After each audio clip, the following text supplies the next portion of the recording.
నువ్వు ఎంత ఒక 25 సినిమాలు కంప్లీట్ చేసావా తెలుగులో? ఇంకా ఎక్కువనే చేశాను సార్. అంతకన్నా ఎక్కువ చేసావా? ఎక్కువ చేశాను. గుడ్. గుడ్. 2012లో 'అందాల రాక్షసి' రిలీజ్ అయింది. అవును సార్. దానికి మంచి పేరొచ్చింది. అవును సార్. నువ్వు, లావణ్య త్రిపాఠి కాంబినేషన్ చాలా బాగా వర్కౌట్ అయింది. అండ్ సినిమా కూడా హిట్ అయింది. ఆ తర్వాత ప్రయాణం ఈ రోజు వరకు గనక నువ్వు చూసుకుంటే, what is your opinion on your career ఒక బడ్డింగ్ హీరోగా? సార్ సినిమా అనే నాలెడ్జ్ లేనప్పుడు, సినిమా క్రాఫ్ట్ గురించి తెలియనప్పుడు వచ్చాను సార్ ఇక్కడ. వచ్చిన తర్వాత నేను ఇక్కడి దాకా వచ్చానంటే నేను చాలా లక్కీ అండి అండ్ ఫార్చునేట్. ఇలాంటి ఒక ఇండస్ట్రీని నేను చూస్ చేసుకున్నందుకు. బికాస్ నేను వచ్చినప్పటి నుంచి ఇప్పటిదాకా ప్రతి సంవత్సరం నాకు ఆపర్చునిటీస్ వస్తూనే ఉన్నాయి. ఫిలిమ్స్ వస్తూనే ఉన్నాయి. క్యారెక్టర్స్ చేస్తూనే ఉన్నాను. ఆడియన్స్ నాకు దగ్గర అవుతూనే ఉన్నారు. ప్రతి సినిమాకి అట్లీస్ట్ ఒక 10 ఆడియన్స్ అయినా పెంచుతున్నానేమో నా ఫీలింగ్. ఓకే. అంటే ఒక్కొక్క సినిమా రిలీజ్ అయిన తర్వాత నా గురించి తెలియని ఆడియన్స్ ఒక 10 మంది పెరుగుతున్నారు నన్ను ఆ సినిమాలు చూడడానికి అని ఒక ఫీలింగ్. పైగా ఈ ఇండస్ట్రీ నన్ను ఎక్కడ ఏమంటారు వదలలేదు నన్ను. ఇండస్ట్రీ జనాలు, ఇండస్ట్రీ డైరెక్టర్స్ నేను చేసి మీరు చూస్తే దాదాపు అంతా కొత్త డైరెక్టర్సే. అవును, దాదాపుగా. అంటే ఆ డైరెక్టర్స్‌కి భయం లేకుండా, ఎలాంటి ఆలోచన లేకుండా నవీన్‌కి మార్కెట్ ఉందా?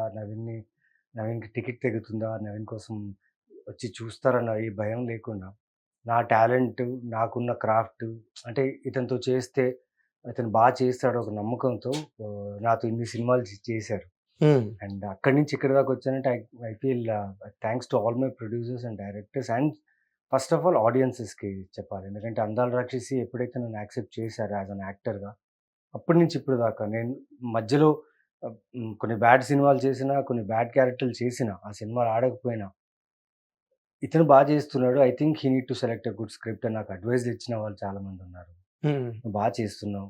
ఐ థింక్ మంచి కథ పట్టాలి, మంచి డైరెక్టర్ పట్టాలి, మంచి ప్రొడక్షన్ హౌస్ కావాలి. చాలామంది అడ్వైజెస్ ఇస్తున్నారు. అంతే కదా. అక్కడి నుంచి ఇక్కడి దాకా I been travelling my craft. ఇప్పుడు ఇందాక నువ్వు అన్న దానిలోనే ఒక మాట ఉంది, bad films and bad scripts. అవి ఎందుకు జరిగాయి నార్మల్గా? Sir survival instinct sir. Because I don't have anyone here. My family doesn't belong to any industry or we are not that rich people where I can produce my own film or do. So నా నమ్మకం ఏంటంటే మనం ముందు చేసిన సినిమానే మనకు next cinema ఇస్తుందండి. అంతేగా. సో నా ముందు చేసిన సినిమా వర్కౌట్ అవ్వకపోతే దాని ప్రకారంగా నా కథలు వస్తాయి. అంటే లిమిటెడ్ స్క్రిప్ట్స్ వచ్చేవి, 1, 2 వచ్చేవి. లేకపోతే వచ్చిన దాన్ని అది చేయడానికి ఇష్టం లేకపోయినా బట్ కెమెరా ముందు ఉండాలి, షూటింగ్ స్పాట్లో వెళ్ళాలి, మళ్ళీ ఆ టీమ్‌తో వర్క్ చేయాలి. అంటే ఆ ప్రాక్టీస్ ఉండాలి అనే ఒక ఫీలింగ్‌తో కొన్ని సినిమాలు చేయడం జరిగింది. కొన్ని సర్వైవల్ కోసం, కొన్ని డబ్బుల ఇబ్బందుల వల్ల, కొన్ని ఏం చేయాలి, ఐడల్‌గా ఎందుకుండాలి? ఇది మోర్ ఇంపార్టెంట్. ఐడల్‌గా ఎందుకుండాలి? If you are idol you are away from the craft.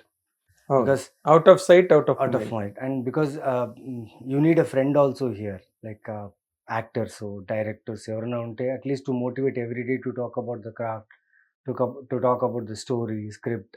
అదే అన్ని మాటల్లో అన్ని దొరుకుతుంటాయి అట్లీస్ట్ సమ్వేర్ ఒక చిన్న మోటివేషన్ దొరుకుతుంటుంది టు అప్రోచ్. బట్ అది దురదృష్టవశాతం ఏంటంటే ఎక్కువ మంది క్రాఫ్ట్ గురించి మాట్లాడరు. They talk about numbers, which is అంటే ఆ సినిమా అంత కలెక్ట్ చేసింది, ఈ సినిమా ఇంత కలెక్ట్ చేసింది అంటారు. అంతేగాని ఇప్పుడు ఎగ్జాంపుల్ చాలా మన సినిమాలు నేను ఈ మధ్యకాలంలో నేను ఫిల్మ్ ఫెస్టివల్‌కి వెళ్ళాను. దాదాసాహెబ్ ఫాల్కే ఫిల్మ్ ఫెస్టివల్‌కి వెళ్ళాను.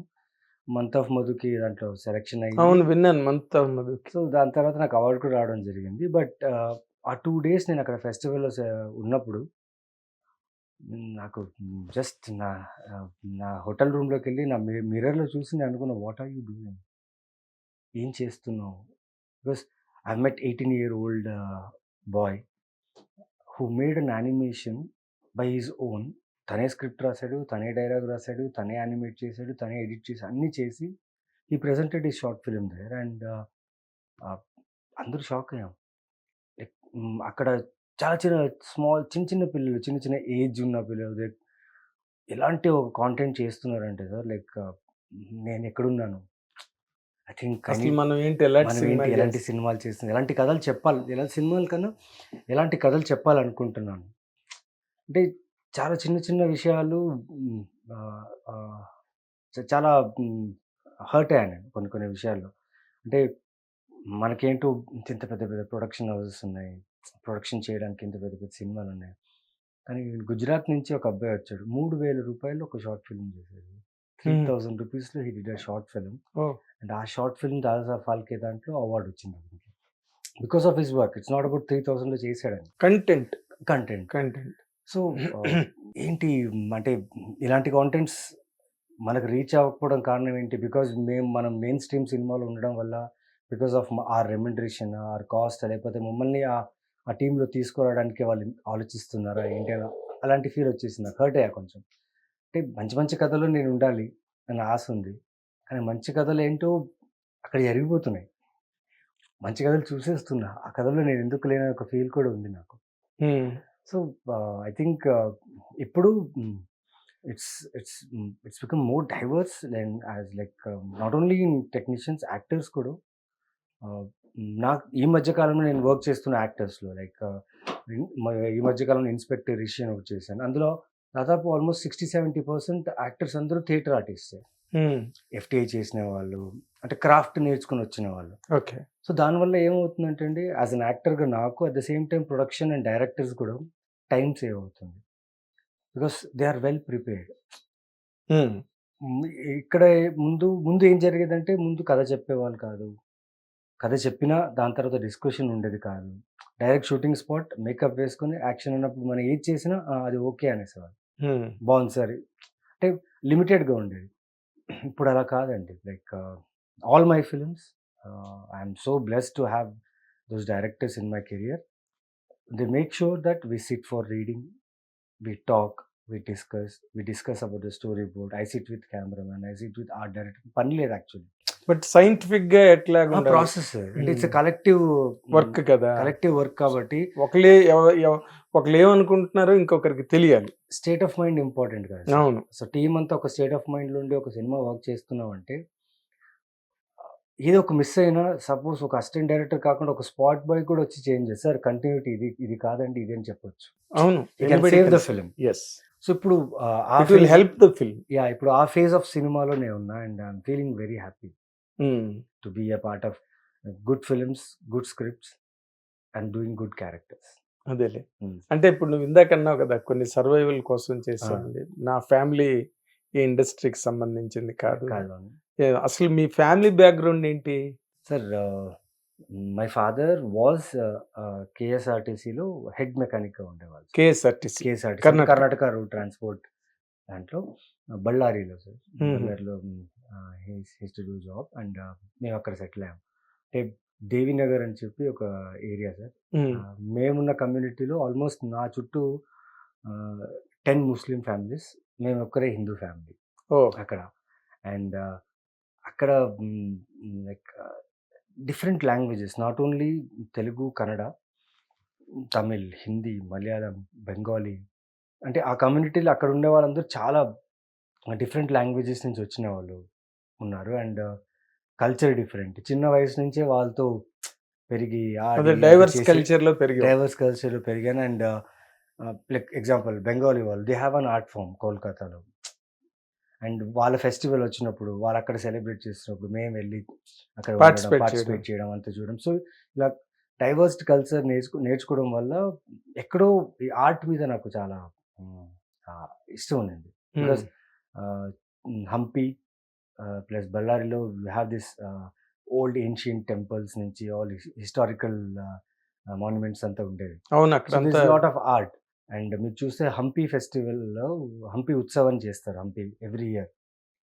అక్కడ సౌత్‌లో ఉన్న తమిళనాడు నుంచి చాలా చాలా డిఫరెంట్ స్టేట్స్ నుంచి వచ్చి ఆర్టిస్ట్ పెర్ఫార్మ్ చేసేవాళ్ళు ప్రోగ్రామ్స్ ఇస్తారు. ప్రోగ్రామ్స్‌కి. అక్కడ చీఫ్ మినిస్టర్ వచ్చేవాళ్ళు. అక్కడ నేను కూడా పెర్ఫార్మ్ చేసేవాడిని. సో, హ్మ్. ఇలా ఆర్ట్ కల్చర్‌తో సంబంధం ఉండి ఎక్కడో నాకు తెలియకుండా లైక్ ఐ ఫెల్ట్ యాక్టర్ అవ్వాలి. I want to be on the screen. ఎవరు ఇన్‌స్పిరేషన్ దానికి? మై గ్రాండ్ మదర్ అండి. My okay.